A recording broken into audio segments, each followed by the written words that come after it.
Using pickup artist techniques and manipulation to sleep with a woman is a violation of consent and can be grape. Let's dive into it. I did a video about a pickup artist and the terrible advice he was giving, and Daryl had this to say. The fact you can't distinguish the context of what he's saying compared to actual instances of grape speaks volumes. The art of seduction has always been inherently manipulative all throughout history.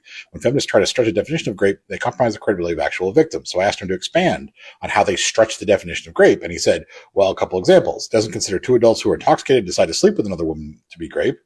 And if a man lies about his intentions in order to seduce a woman, he has heard feminists claim that's also somehow grape, when in reality the women just lack discernment. Grape as an objective concept doesn't just change based on post-regret from the woman. So if a man is not physically forcing himself on a woman or using some form of intimidation, blackmail for sexual access, it's not grape. So let's dive into that.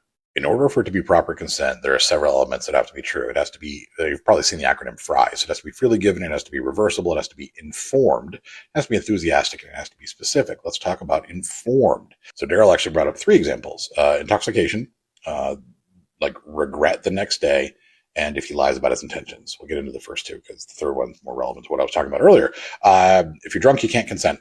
I mean, that's it. I know it feels trickier than that, but you can't consent if you're drunk.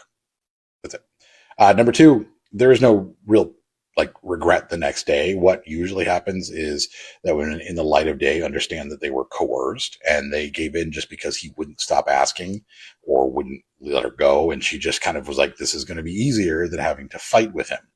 That's still coercion. That is still a violation of her consent. And yes, still counts as an element of grape. And then finally, men lying about their intentions.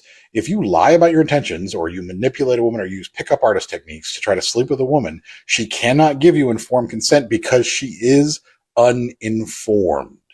And by default, that is a violation of her consent. So yes, all 3 of these are elements of grape and should be considered as such. And maybe that will hopefully give you a reason never to listen to someone who uses manipulation or pickup artistry to try to sleep with women, because that makes you a grapist. And this is Bacon.